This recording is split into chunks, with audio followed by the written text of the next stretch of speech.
నమో వెంకటేశాయ.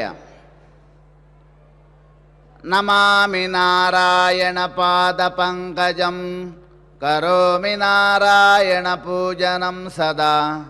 వదామి నారాయణ నామ నిర్మలం స్మరామి నారాయణ తత్వమవ్యయం.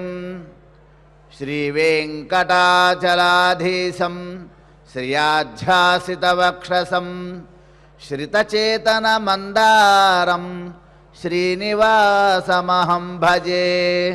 భారద్వాజకులోద్భూతం వేదాంతాచార్యపౌత్రకం సత్యనారాయణసుతం నృసింహగురుమాశ్రయే. విశుద్ధవిజ్ఞానఘనస్వరూపం విజ్ఞానవిశ్రాణనబద్ధదీక్షం దయానిధిం దేహభృతాం శరణ్యం దేవం హయగ్రీవమహం ప్రపద్యే. తృణీకృతవిరంచాది నిరంకుశవిభూతయః రామానుజపదాంభోజ సమాశ్రయణశాలినః. పుణ్యాంభోజ వికాసాయ పాపధ్వాంతక్షయాయ చ శ్రీమాన్ ఆవిరభూద్భూమౌ రామానుజ దివాకరః. వ్యాసం వసిష్ఠనప్తారం శక్తేః పౌత్రమకల్మషం పరాశరాత్మజం వందే సుకతాతం తపోనిధిం. పరమపావనమైనటువంటి పుష్యమాస కృష్ణ ఏకాదశి శుభతిథిలో ఉన్నాం మనం ఈరోజు. ఈ ఏకాదశి తిథి అనేటువంటి దానికి విష్ణువాసరము, విష్ణు తిథి అనేటటువంటి పేరు కూడా ఉన్నది.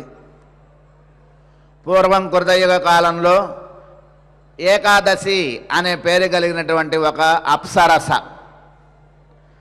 ఆ అప్సరస ఈ భూలోకంలో తన యొక్క స్నేహితురాళ్లతో కలిసి విహరిస్తోంది. ఒకనాడు ఒకానొక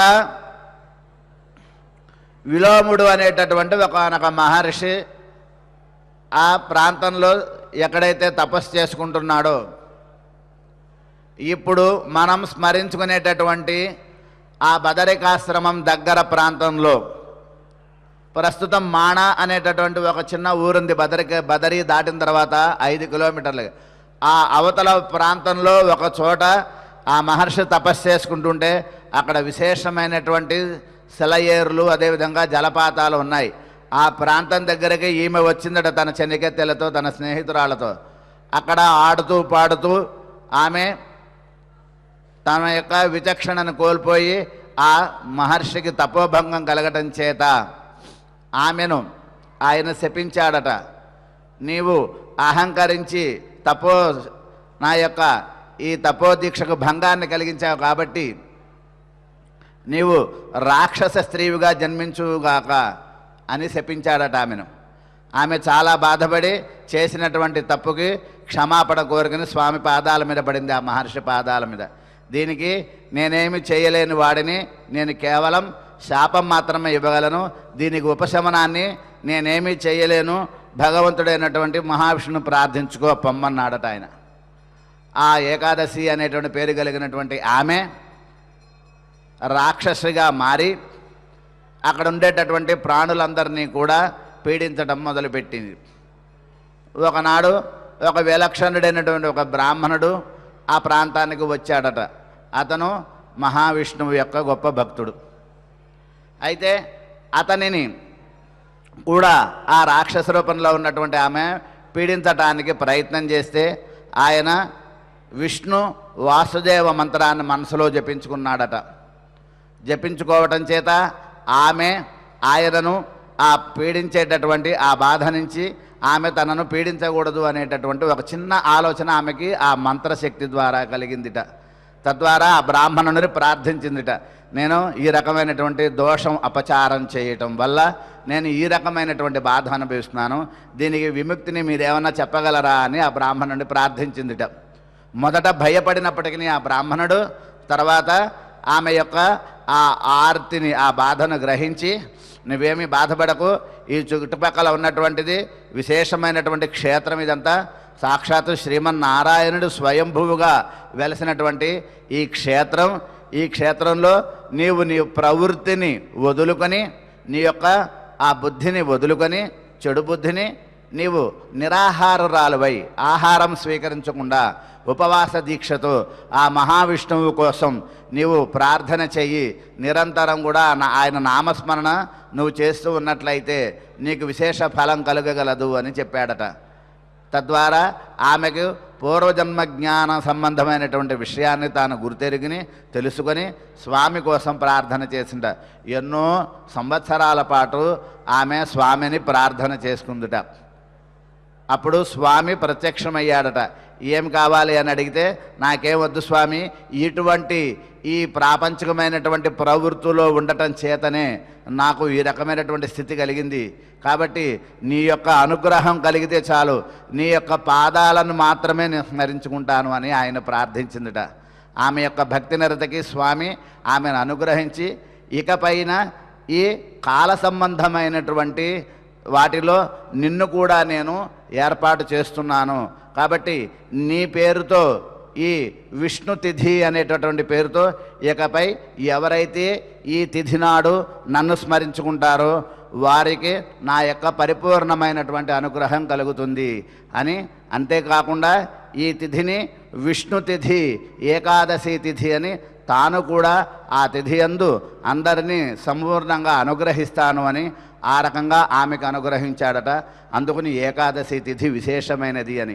ఈ కథ మనకి పాంచరాత్రాగమంలో ఉన్నటువంటి పరమపురుష సంహిత అనేటటువంటి ఒక సంహితా గ్రంథంలో ఉన్నది. ఏకాదశ అధ్యాయంలో ఉంది ఇది.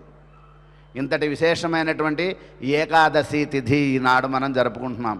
ఈనాడు నిరాహారులై, అంటే ఆహారం స్వీకరించకూడదని ఒక అర్థం ఉంది. మితమైన ఆహారము, భగవంతుడికి సమర్పించిన ఆహారాన్ని మాత్రమే, ఏదైతే అది మంచినీళ్ళు త్రాగినా, లేదు ఒక పండు తిన్నా, ఒక పదార్థం వండుకున్నా, ఏది వండుకున్నప్పటికీ మితంగా తినాలి. రోజు తినేదానికన్నా కొంచెం తగ్గించి తినటం, తక్కువ సార్లు తినటం అనేటటువంటి చేయాలి. ఎందుకని ఎక్కువ ఆహారం తీసుకున్నట్లయితే మనలో తమో గుణం ఆవరిస్తుంది. కాబట్టి ఈరోజు నిద్రపోకూడదు ఎవరు కూడా. ముఖ్యంగా మధ్యాహ్న సమయంలో నిద్రపోకూడదట ఈరోజు. అంతేకాదు రాత్రి సమయంలో కూడా నిద్రపోకుండా ఉండటానికి ప్రయత్నించాలట. ఒకవేళ కుదరకపోతే మేలుకు ఉన్నంతసేపు భగవన్నామస్మరణ, విష్ణునామస్మరణ చేసుకోవాలట. కాబట్టి అంతటి వైభవం కలిగినటువంటిది ఈ రోజుట. భగవంతునికి ఈరోజు మనం సమర్పించేటటువంటిది ఫలములు, తులసి పుష్పములు విశేషమైనటువంటి మనకి ఆ ప్రయోజనాన్ని కలిగిస్తాయిట. అన్నమును మాత్రం తినరాదట. ఒకవేళ అన్నము తిన్నట్లయితే ఈరోజు శాకములు అంటే కూరలను కలుపుకొని అన్నం తినరాదు. ఎవరైతే నియమంగా ఉండాలి అనుకున్నారో వాళ్ళు మాత్రమే. కూరలను ఏ రకమైనటువంటి శాకాహారం స్వీకరించకుండా అన్నాన్ని కూడా భిన్నంగా చేసుకోవాలి. అంటే శ్వేతవర్ణంగా అన్నాన్ని తినరాదు. ఈరోజు అందులో పసుపు కలుపుకొని తినాలి. తింటే పులిహోర వలె, లేకపోతే పాయసం, చక్కెర పొంగల వలె చేసుకుని అన్నాన్ని శ్వేత భిన్నంగా మార్చి పుచ్చుకోవాలి అంటారు పెద్దలు. కాబట్టి ఆ పుచ్చుకునేది కూడా భగవంతుడికి సమర్పించి నియమిత కాలంలో అల్పంగా, చాలా తక్కువ పరిమాణంలో మాత్రమే పుచ్చుకోవాలిట.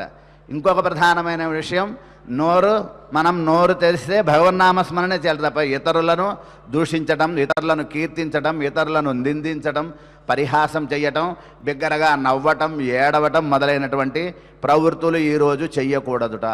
చేయవచ్చు కానీ భగవత్ సంబంధంగా చేయాలి. ఆనాడు కృష్ణావతారంలో శ్రీకృష్ణుడు ఇలా చేశాడు అని మాట్లాడుకోవచ్చు. కాబట్టి ఈరోజు మనం మాట్లాడితే భగవత్ సంబంధమైన మాటలే మాట్లాడాలి. లేకపోతే మౌనం పరం భూషణం, మౌనంగా ఉండటమే మంచిది. కాబట్టి ఈరోజు అంతటి విశేషమైనటువంటి రోజు. మిగిలినటువంటి రోజుల్లో ఇలా మనం ఉండటానికి ప్రయత్నించినా చాలా కష్టం. ప్రయత్నం చేయవచ్చు గాక, కానీ ఈరోజు మనం ఒకసారి భగవన్నామాన్ని స్మరణించినట్లయితే, స్వామి యొక్క నామాన్ని మనసులో తలుచుకున్నట్లయితే, ఆ కృష్ణనామం, రామనామం, నారాయణ నామం, నారసింహం, ఏ నామాన్ని స్మరించినా 100 సార్లు స్మరించినటువంటి ఫలం ఈరోజు కలుగుతుందట. కాబట్టి అత్యంత భక్తి శ్రద్ధలుగా ఉంటూ చక్కగా భగవంతుని యొక్క సన్నిధికి దేవాలయానికి వెళ్ళి స్వామిని ఎక్కువసేపు అక్కడ గడపటానికి ప్రయత్నం చేయాలట ఈరోజు. అందుకని ఏకాదశి అనేటటువంటిది ఎంతో విశేషమైనటువంటి ఈ ఏకాదశి అంటారు. అంతటి వైభవం కలిగినటువంటి పుణ్యతిథి ఈనాడు. మనం అటువంటి పుణ్యతిథిలో మనం విశేషమైనటువంటి ఈ పురాణ జ్ఞానాన్ని మనం తెలుసుకుంటున్నాం. బ్రహ్మాండ పురాణం యొక్క వైభవాన్ని మనం తెలుసుకుంటున్నాం. అందులో నిన్న మనం మాల్యవంత పర్వతం, నిన్న కొన్ని పర్వతాలు, అదేవిధంగా కొన్ని ద్వీపములు అంటే వర్షములు, ఆ వర్షములలో ఉండేటటువంటి పర్వతములు, అక్కడ ఉండేటటువంటి ప్రజలు, వాళ్ళ యొక్క స్థితిగతులు తెలుసుకున్నాం. ఈరోజు మరికొన్ని ప్రాంతాలలో ఉండేటటువంటి రహస్యాలు మనం తెలుసుకోవాలి. మాల్యవంత పర్వతం గురించి నిన్న మనం స్మరించుకున్నాం. ఈ మాల్యవంత పర్వతానికి తూర్పు దిశలో ఉన్న ఒక అపూర్వమైనటువంటి పెద్ద లోయ ఉంది. మనకి తెలుసు ప్రతి పర్వతము ఒక పెద్ద పర్వతము, దాని పక్కన ఒక పెద్ద లోయ ఉంటుందనే విషయం మనకి తెలుసు. అక్కడ కూడా ఒక విశేషమైనటువంటి లోయ ఉందిట. ఇది కూడా పశ్చిమ దిశలో గంధమాదన పర్వతానికి, ఈ మాల్యవంత పర్వతానికి తూర్పున, అదేవిధంగా గంధమాదన పర్వతానికి పశ్చిమ దిక్కులో, ఈ రెండిటికి మధ్యలో ఉన్నటువంటిది ఒక విశేషమైనటువంటి ఒక పెద్ద లోయ ఉన్నదిట. అది చాలా పెద్ద పరిమాణంలో ఉంటుంది అంటున్నారు. అక్కడ ఉండేటటువంటి వాళ్ళందరూ కూడా భద్రాశ్వులు అనేటటువంటి పేరుతో పిలువబడతారు వాళ్ళందరూ కూడా అంటున్నారు. ఆ ప్రాంతంలో ఒక పెద్ద పత్తి చెట్టు ఉందిట, ప్రత్తి చెట్టు. దానికి భద్రశాల అని పేరు. ఈ భద్రశాల ప్రాంతంలో ఉండేటువంటి వాళ్ళందరూ భద్రాశ్వలు. కాబట్టి అక్కడ ఉండేటువంటి వాళ్ళందరికీ కూడా భద్రాశ్వలు అనేటటువంటి పేరుట. అక్కడ ఈ భద్రశాల అనేటువంటి పెద్దదైనటువంటి ఒక ఆ పత్తి చెట్టు ఉందిట. దాని యొక్క వైశిష్ట్యం ఏంటో మనకి తెలియజేస్తున్నారు.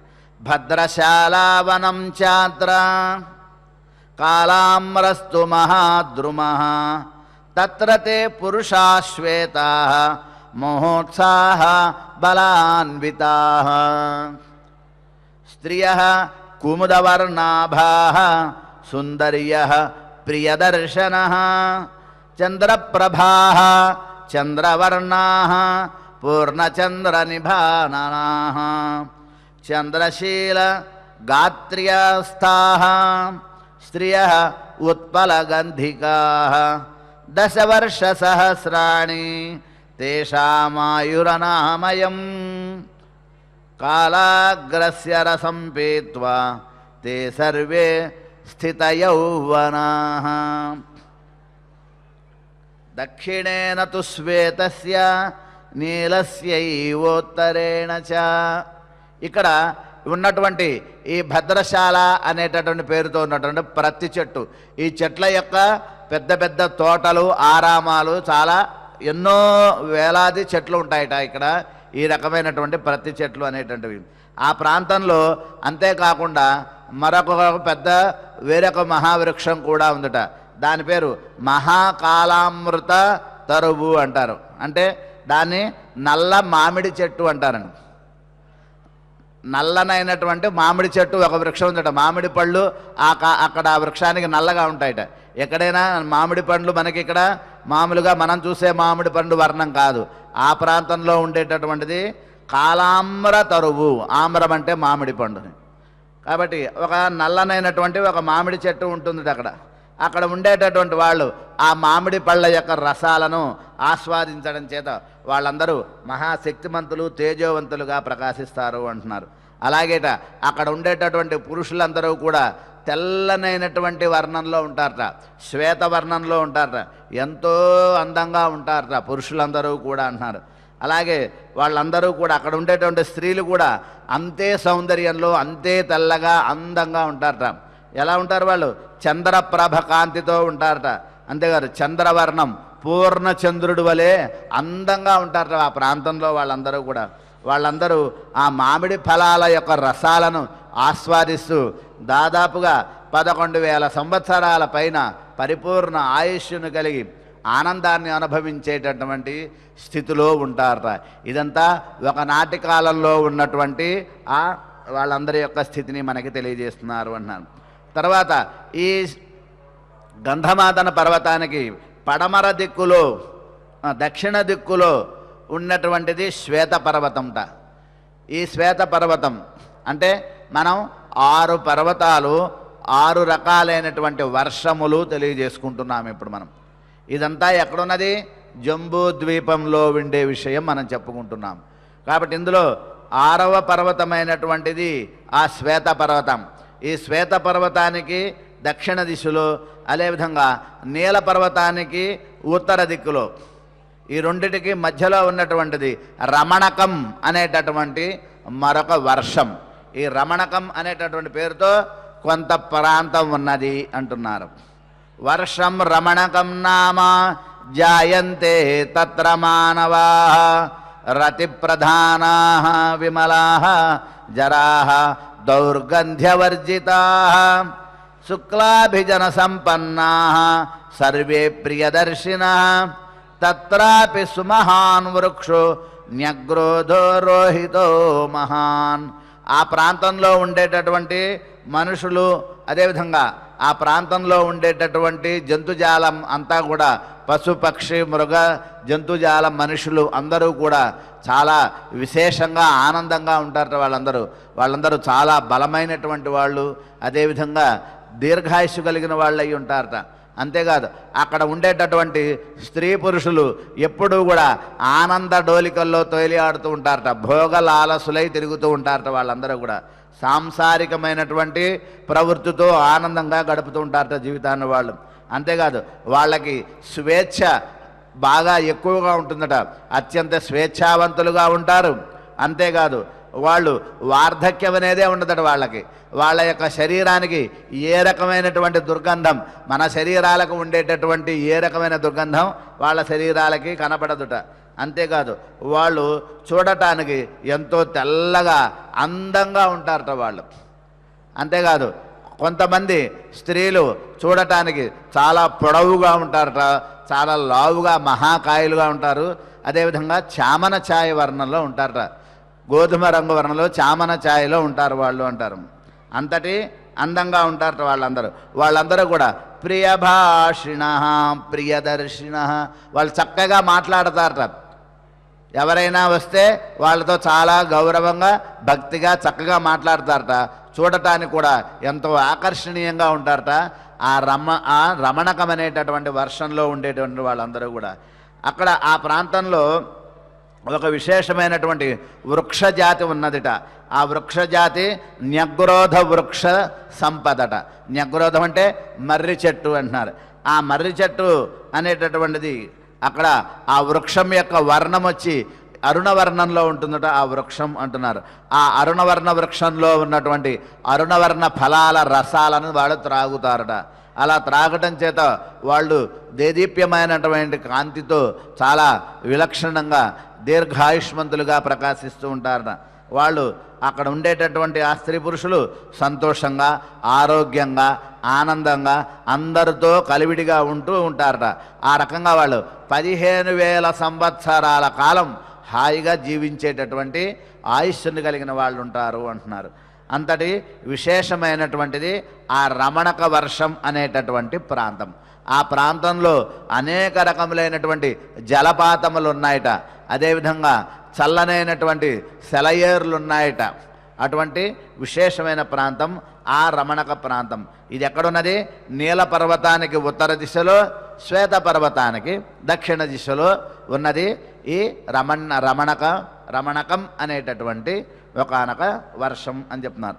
ఆ తర్వాత దక్షిణే వై శృంగవత శ్వేతస్యాప్యుత్తరేణ చ వర్షం హైరణ్వతం నామ యత్ర హైరణ్వతీ నదీ. అక్కడ దక్షిణ ప్రాంతంలో శృంగవతం అనేటటువంటి మరొక వర్షం ఉన్నదిట. శ్వేతస్యాప్యుత్తరేణ చ. ఇందాక మనం శ్వేత పర్వతానికి దక్షిణ దిశలో ఉన్నటువంటి దాన్ని చెప్పుకున్నాం. ఇప్పుడు శ్వేత పర్వతానికి ఉత్తర దిశలో ఉన్నటువంటి మరొక పర్వతం అంట. మహాబలా సుతేజస్కా జాయంతే తత్ర మానవా యక్షా వీరా మహాసత్వా ధనినః ప్రియదర్శినః 11 సహస్రాణి వర్షాణం తే మహోజసః. ఈ రకంగా ఆ పర్వతం దగ్గర ఆ రమణక వర్షానికి దగ్గరగా ఏదైతే ఉందో ఆ ప్రాంతంలో మరొక శృంగ పర్వతం అనేటటువంటి ఒక పర్వతం, ఈ శృంగ పర్వతానికి దక్షిణంగా అదేవిధంగా శ్వేత పర్వతానికి ఉత్తర దిశలో హైరణ్యకం అనేటటువంటి మరొక వర్షం ఉన్నది. ఇందాక మనం తెలుసుకున్నది రమణక వర్షం, తర్వాతది హైరణ్యక వర్షం అనేటటువంటి వర్షం. అక్కడ హైరణ్వతి అనేటటువంటి ఒక నది ఉన్నది. హైరణ్వతి అనే పేరుతో ఒక నది ఉన్నదిట. ఆ నదిలో ఆ నది యొక్క నీటిని ఇక్కడ ప్రాంతంలో వాళ్ళు స్వీకరిస్తారు అన్నారు. అక్కడ ఉండేటువంటి వాళ్ళందరూ కూడా మహాబలవంతులు, తేజోమయమైనటువంటి వాళ్ళు. అంతేకాదు వాళ్ళందరూ కూడా మృదు భాషలునుట.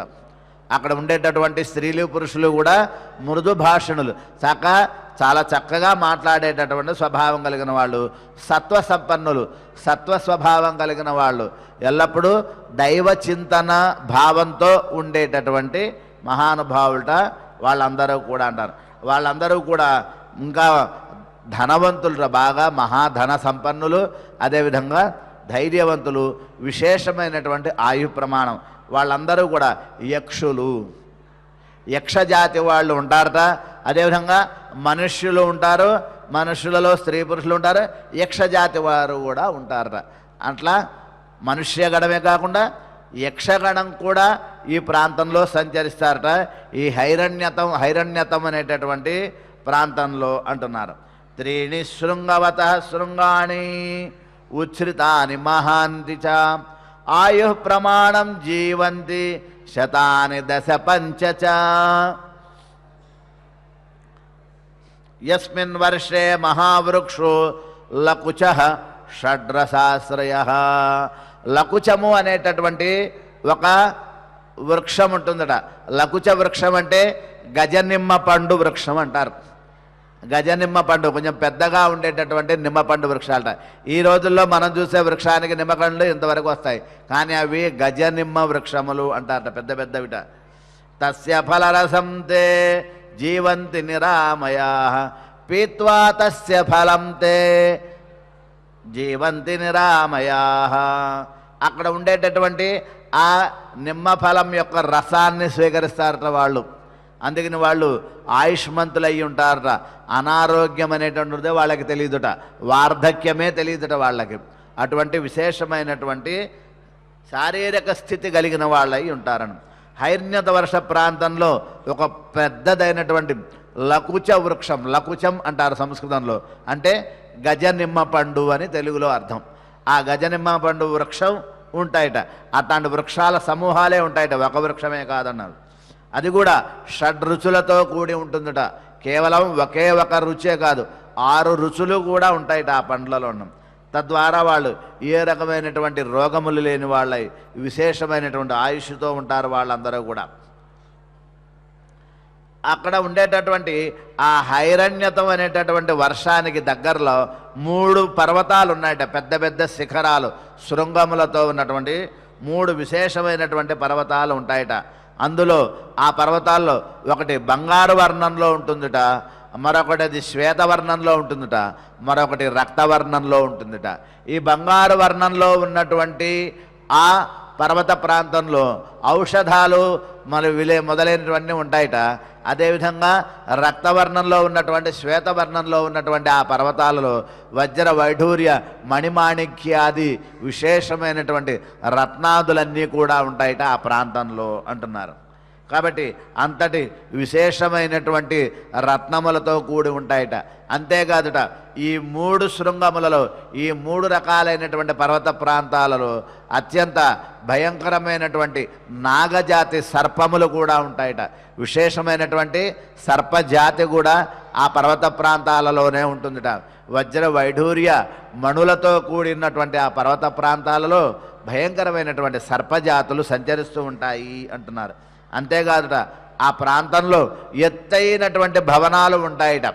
విశేషమైనటువంటి శిలా ప్రాకారాలతో పెద్ద పెద్దమైనటువంటి కోటల వలె ప్రాకారాల వలె ఉన్నటువంటి పెద్ద పెద్ద శిలా భవనాలు ఉంటాయట అక్కడ.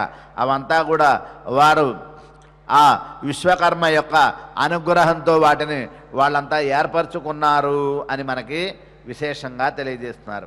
ఆ తర్వాత ఉత్తరే వై శృంగవతః సముద్రస్య చ దక్షిణే కురవస్తత్ర తద్వర్షం పుణ్యం సిద్ధ నిషేవితం. ఆ హైరణ్య వర్షం దాటిన తర్వాత ఉత్తర దిక్కులో చిట్ట చివరిదైనటువంటి కురువర్షం అనేటటువంటి వర్షం ఉంది. ఈ కురువర్షం అనేటటువంటి ప్రాంతం ఈ 6 వర్షములలో చివరి ప్రాంతము అంటున్నారు. కురవస్తత్ర తద్వర్షం పుణ్యం సిద్ధ నిషేవితం తత్ర వృక్షాః మధుఫలాః నిత్యపుష్పఫలోపగాః వస్త్రాణి చ ప్రసూయంతే ఫలేషు ఆభరణాని చ సర్వకామప్రదాః తత్ర కేచిద్ వృక్షాః మనోరమాః గంధర్వ గణసేవితం ప్రక్షరంతి మధుత్తమం.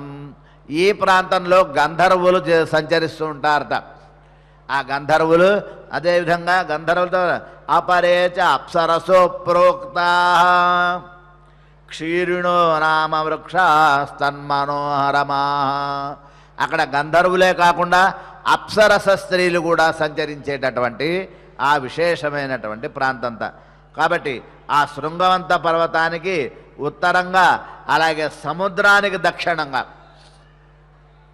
అంటే ఇప్పటి వరకు వర్షములు అదేవిధంగా పర్వతములు ఒక భాగంగా ఉన్నాయి. ఇప్పుడు చెప్పబడేటటువంటి మరొక భాగంలో సముద్రం కూడా ఉన్నది అంటున్నారు. సముద్రానికి దగ్గరగా ఈ కురు వర్షం అనేటటువంటిది ఉంది అంటున్నారు.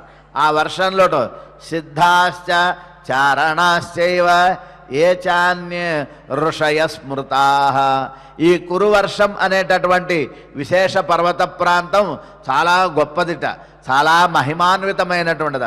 యథా మేరోస్తథా ప్రోక్త కురువర్షో తథేక్తః కురువర్షస్తథోక్తః.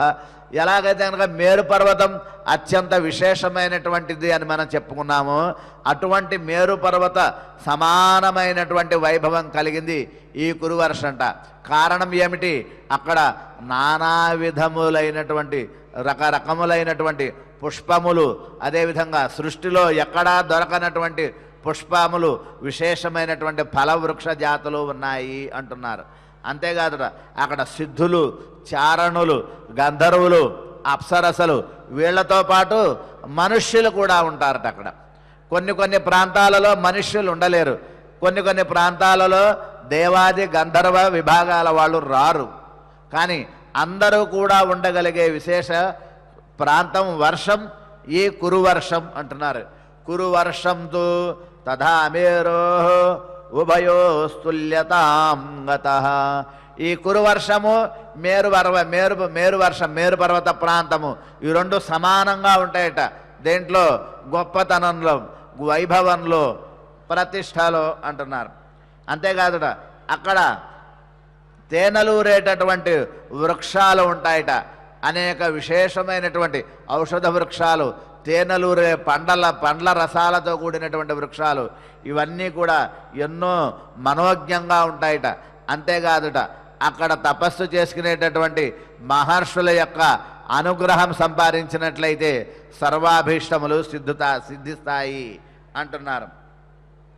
అంతేకాదుట మరికొన్ని వృక్షాలు విశేషమైనటువంటి వర్ణములలో కొన్ని వృక్షాలు మనకి కనబడితే నల్లనైన వర్ణంలో, లేకపోతే కనుక ఆకుపచ్చ వర్ణంలో మనకు కనబడతాయి. అక్కడ అలా కాదుట, సర్వవిధ వర్ణాలతో కొన్ని ఎర్ర వృక్షాలు, కొన్ని పసుపు వృక్షాలు, కొన్ని తామ్రవర్ణం, కొన్ని ధూమ్రవర్ణం, కొన్ని గోధుమ వర్ణం, ఇట్లా రకరకాలుగా వృక్షాలు ఉంటాయి. అక్కడ ఎన్నో ఉన్నతమైనటువంటి ఔషధ వృక్షాలు ఎన్నో ఉంటాయిట. కాబట్టి ఆ వృక్షజాతిలో ఉండేటటువంటి కొన్ని వృక్షాలు ఇక్షీరణములు అంటారు. ఇక్షీరణములు అంటే కనుక పాలుగార్చేటటువంటి వృక్షాలు. కొన్ని వృక్షాల యొక్క ఆ పాలను కనుక స్వీకరించినట్లయితే దీర్ఘాయుష్షు వస్తుందట, అనారోగ్యం అనేదే రాదు అని చెప్తున్నారు. కాబట్టి ఇక్షీరిణ వృక్షా సర్వే ఆయు ప్రదాయకాస్తథా. ఇక్షీర్ణములు అని చెప్పబడేటటువంటి పాలు కారే వృక్షాలు, ఆ పాలను స్వీకరించినట్లయితే గనక ఆయు ప్రమాణం పెరుగుతుంది. అంతటి విశేషమైనటువంటి వృక్షాలు ఈ ప్రాంతంలో ఉన్నాయట. అంతేకాదుట ఇక్కడ ఉండేటటువంటి విశేషో హి శృంగాస్తత్ర మేఘజాల సమన్వితాః ధ్వస్తాః వృష్టిః యథాశక్తి ప్రవర్షితాః. ఇక్కడట కొన్ని విశేషమైనటువంటి పర్వతాలు ఉన్నాయట, పెద్ద పెద్ద శిఖరాలతో ఉండేటువంటి పర్వతాలట. ఆ పర్వతాలకి అక్కడ కొన్ని పెద్ద పెద్దవైనటువంటి మేఘాలు తగులుకొని అక్కడ భారీ వర్షాలు కూడా కురుస్తూ ఉంటాయట. అందువల్లనే ఇక్కడ పాలుగారే వృక్షాల యొక్క సంపద ఎక్కువ అంటున్నారట. కాబట్టి మిగిలిన వర్షాలలో కంటే కూడా ఈ కురు వర్షంలో వర్షాలు ఎక్కువగా ఉంటాయట. అనేక రోజుల పాటు ఇక్కడ కుంభవృష్టి కురుస్తూనే ఉంటుందట. ఆ కారణం చేత ఇక్కడ అన్ని రకాలైనటువంటి వృక్షాలు పెరుగుతాయట. అంతేకాదు ఇక్కడ జంతు సంపద చాలా తక్కువట. జంతువులు పశుపక్ష్యాదులు ఇక్కడ ఎక్కువ ఉండవట. ఎందుకని ఇక్కడ సంవత్సరంలో దాదాపు సగ భాగం వర్షం కురుస్తూనే ఉంటుందట ఈ వర్షానికి. కాబట్టి అంతటి విశేషమైనటువంటిది ఈ కురు వర్షము అంటున్నారు. అంతేకాదు మరొక విశేషం ఏంటంటే ఇక్కడ ఉండేటటువంటి భూమి మీద ఉండేటటువంటి ఇసుక రేణువులు, ఏవైతే ఆ ఇసుక రేణువులు ఉన్నాయో అవి బంగారు వర్ణంలో ఉంటాయట. ఆ ఇసుకలో బంగారం ఉంటుందిట. అందుకని అక్కడ ఇసుక రేణువులు సూర్యుని యొక్క కాంతితో బాగా ప్రకాశవంతంగా మెరుస్తూ ఉంటాయట. ఎవరైతే అక్కడ పాదాలు పెట్టి నడుస్తారో వాళ్ళ యొక్క ఆ పాదాలు కూడా బంగారంతో లాగా మెరుస్తుంది అంటున్నారు. అంతటి గొప్ప వైభవం కలిగినటువంటిది ఈ కురువర్షము అంటున్నారు. దేవలోకాచ్యుతస్తత్ర జాయంతే మానవా శుభా శుక్లాభిజన సంపన్నాః సర్వే చ స్థిరయౌవనాః మిథునాని ప్రసూయంతే స్త్రియస్య అప్సరసః సమాః. అక్కడ ఉండేటటువంటి గంధర్వులు అప్సరస స్త్రీలు నిరంతరం వాళ్ళు అక్కడ ఆనందంగా కలిసి అక్కడ హాయిగా ఆనందంగా సంచరిస్తూ ఉంటారట. భోగాలలో తేలుతూ ఉంటారట, ఆనంద భోగాల్లో తేలుతూ ఉంటారట. అంతటి విశేషమైనటువంటి ప్రాంతం అంట అది. ఎప్పుడూ కూడా నిరంతరం కూడా మబ్బులతో మేఘాలతో కూడి ఉండి చల్లగా ఉంటుందట ఆ ప్రాంతం. సూర్యుని యొక్క అక్కడ స్థితి చాలా తక్కువగా ఉంటుంది అంటున్నారు. సూర్యరశ్మి ఎక్కువగా ఉండనటువంటి చోటు ఆ ప్రాంతము అంటున్నారు. తేషాంతే క్షీరిణాం క్షీరం పిబంతి అమృతోపమం. అక్కడ ఉండేటటువంటి వాళ్ళందరూ కూడా అక్కడ ఉండే పాలనే అమృతంలాగా త్రాగుతూ అక్కడే తిరుగుతూ ఉంటారట. అంతటి విశేషమైనటువంటి. అంతేకాదు అన్ని ఋతువులలో కూడా వర్షమే పడుతుంటుందంట. అక్కడ ఎండాకాలము, చలికాలము, వర్షాకాలం అనే తేడా ఉందట. అన్ని కాలాల్లో వర్షం పడుతూనే ఉంటుందట. ఎందుకని పెద్ద పెద్ద మేఘాలన్నీ కూడా అక్కడ పర్వతాలకి తగులుకొని అక్కడ వర్షం పడుతూ ఉంటుందట. ఆ రహస్యాన్ని మనకి తెలియజేస్తున్నారు. అంతేకాదు మిథున జాయంతే సజ్జ సమంచైవ వివర్ధతే సమం శీలం చ రూపంచ ప్రియతా చైవ తత్సమా. అంతటి సౌందర్యవతులైనటువంటి అప్సరసలు, అందమైనటువంటి అద్భుతమైనటువంటి తేజస్సుతో ప్రకాశించేటటువంటి గంధర్వులు, వీళ్ళ యొక్క సమాగమం చేత, వీళ్ళ యొక్క కలయిక చేత అక్కడ విశేషమైనటువంటి అంతకన్నా సుందరమైనటువంటి సంతానం అక్కడ వాళ్ళు కంటూ ఉంటారు, అక్కడ వాళ్ళు పుడుతూ ఉంటారు అక్కడ అంటున్నారు. రూపయౌవన సంపన్నా సర్వే సౌందర్యశీశాలిన. అక్కడ ఉండేటటువంటి స్త్రీ పురుషులు, అక్కడ పుట్టేటటువంటి సంతానం ఎవరు సౌందర్యంలో ఎక్కువ ఉన్నారో చెప్పడం కష్టంట. అంత గొప్పగా ఉంటారట వాళ్ళందరూ కూడా. అన్యోన్యం అనురక్తాశ్చ చక్రవాక సమర్షిణ. అన్యోన్య సమనురక్తా. అక్కడ ఒకళ్ళ యందు ఒకళ్ళకి అనురక్తి, ప్రేమ, అనురాగం ఎప్పుడూ ఉంటుందట వాళ్ళలో. ఎప్పుడు ఆ భావన వాళ్ళకి తగ్గదు అంటున్నారు. అనామయాహి అశోకాశ్చ నిత్యం సుఖ విశేష. వాళ్ళకి దుఃఖం అంటే తెలియదు, బాధలంటే తెలియదు, ఎప్పుడూ సంతోషంతోనే తిరుగుతుంటారు. ఆకలేసినప్పుడల్లా అక్షర వృక్షాలలో ఉండే క్షీరాన్ని అమృతంలాగా త్రాగుతూ సంచరిస్తూ ఉంటారట వాళ్ళు. అంతేకాదుట వాళ్ళందరూ కూడా సౌఖ్యంగా ఉంటూ నిత్య భోగులుగా విరాజిల్లుతూ ఉంటారట. అంతేకాదు వాళ్ళు దాదాపుగా 14,000 సంవత్సరాలు వాళ్ళు ఆయుష్మంతులై ఆ ప్రాంతంలో హాయిగా సంచరిస్తూ ఉంటారట. ఎంతకాలం సంచరిస్తుంటారు? ఈ మన్వంతరం వరకు. ఇదంతా కూడా మనకి మొదటి స్వయంభువ మనువు కాలంలో విషయాలే చెప్తున్నారు ఇంతవరకు. ఇంకా రెండో స్వయంభువం 3, 4, 5, 6, 7లో మనం ఉన్నాం. కాబట్టి అంతటి ముందు కాలంలో జరిగే విషయాలు మనకి ఇప్పుడు తెలియజేస్తున్నారు అన్నారు. అంతటి విశేషమైనటువంటిది ఆ కురువర్ష ప్రాంతంలో ఉండేటటువంటి మనుషుల యొక్క స్థితిగతులు అంటున్నారు. ఈ రకంగా ఈ కురువర్ష ప్రాంతంలో ఉండేటటువంటి వాళ్ళందరూ కూడా భగవద్భక్తి పరాయణులుగాను ఉంటారు, అదేవిధంగా కామోపభోగ లాలసులుగాను ఉంటారు అవి ప్రాంతంలో ఉండేవాళ్ళు ఉన్నారు. ఈ రకంగా కురువర్షం యొక్క స్థితి మనకి తెలియజేశారు. ఇప్పుడు జంబూద్వీపంలో ఉండేటటువంటి ఒక 6 వర్షాలు చెప్పారు. తర్వాత అత్యంత ముఖ్యమైనటువంటిది, అతి ప్రధానమైనటువంటిది భారతవర్షం. మనం ఉండేటటువంటి ఈ భారతదేశం, దాని యొక్క వైభవాన్ని మనకిప్పుడు తెలియజేస్తున్నారు. ఈ సూత మహాముని శౌనకాది మహర్షులందరికీ తెలియజేస్తున్నారు. ఒకప్పుడు నాకు ఆ రోమ హర్షణుడైనటువంటి మహర్షి నాకు ఈ విషయాన్ని తెలియజేశాడు. అంతటి విశేషమైనటువంటి విషయం మీకు నేను ఇప్పుడు తెలియజేయబోతున్నాను. మహర్షులారా వినండి. దేని గురించి?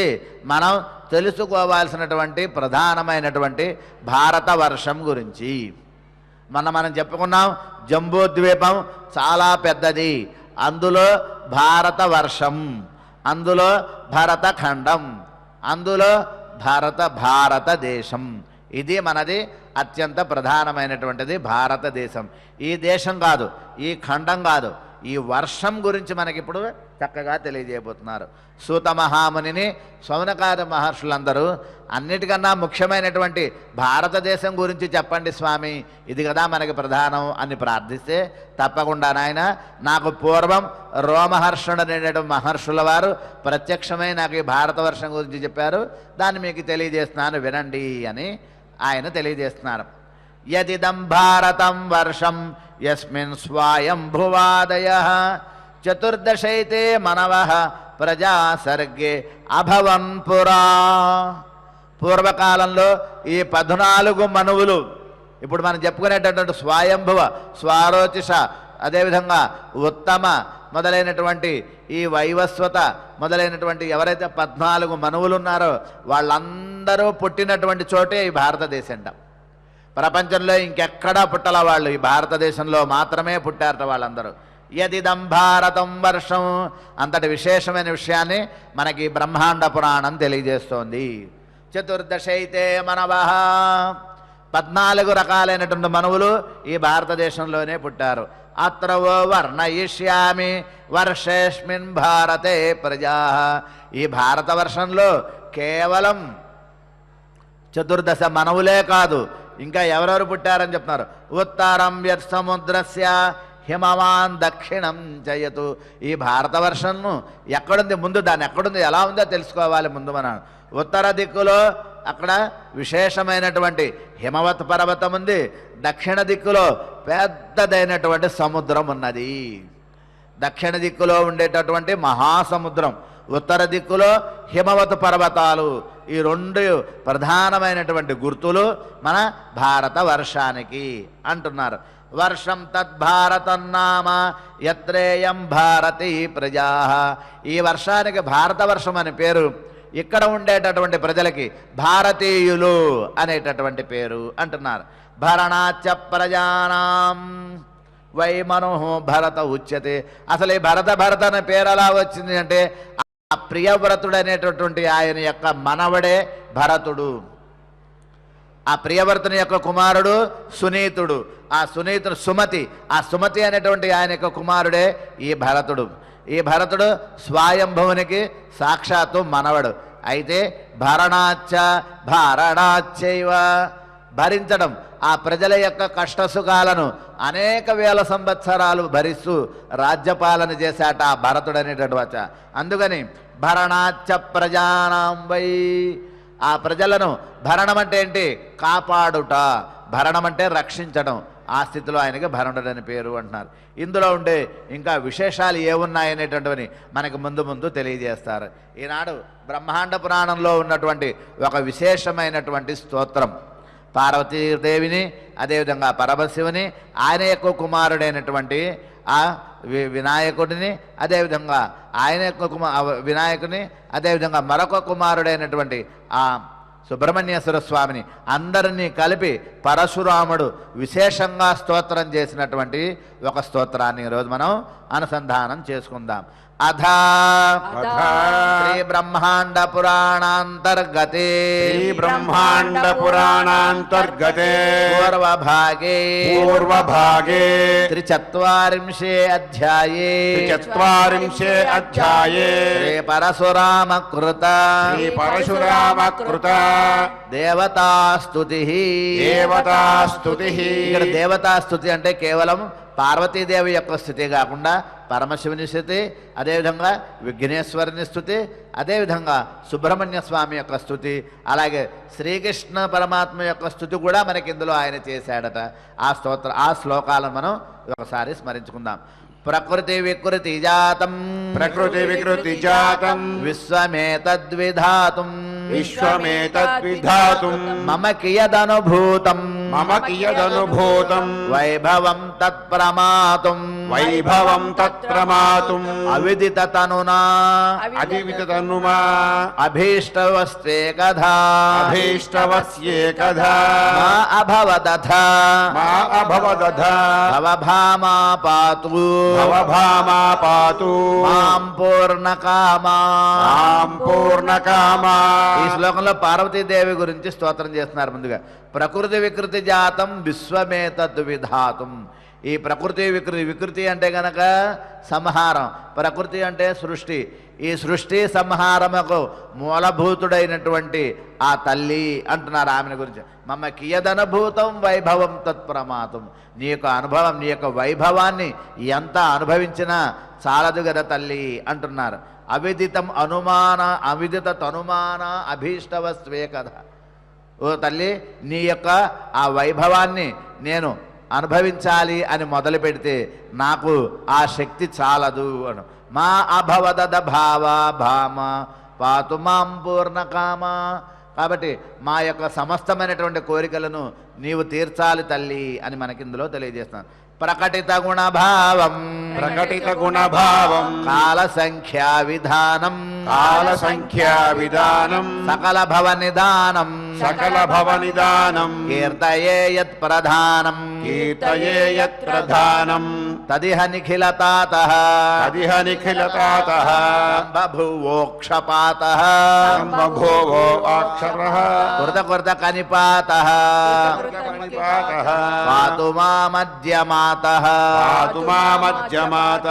ధనుజకుల వినాశీ లేఖపాత వినాశీ ప్రథమ కుల వికాసీ సర్వ విద్యా ప్రకాశీ ప్రభస రచిత కాశీ భక్త దత్తాభిలాషీ అవతు విజిత పాసీ మాం సదా షణ్ముఖాసి. ఈ శ్లోకంలో కూడా అమ్మవారి యొక్క ఆ వైభవాన్ని మనకి చక్కగా విశేషంగా తెలియజేశారు అన్నారు. అధక్షమా ప్రార్థన యదక్షర పద భ్రష్టం మాత్రాహీనం చ యద్భవేత్ తత్సర్వం క్షమ్యతాం దేవా నారాయణ నమోస్తుతే. అద భగవత్ సమర్పణం కాయేన వాచా మనసేంద్రియైర్వా బుద్ధ్యాత్మనా వా ప్రకృతే స్వభావాత్ కరోమి యద్యత్ సకలం పరస్మై నారాయణాయేతి సమర్పయామి. అధమంగళం శ్రియః కాంతాయ కళ్యాణ నిధయేధినాం శ్రీవేంకటనివాసాయ శ్రీనివాసాయ మంగళం. ఓం నమో వెంకటేశాయ. నమో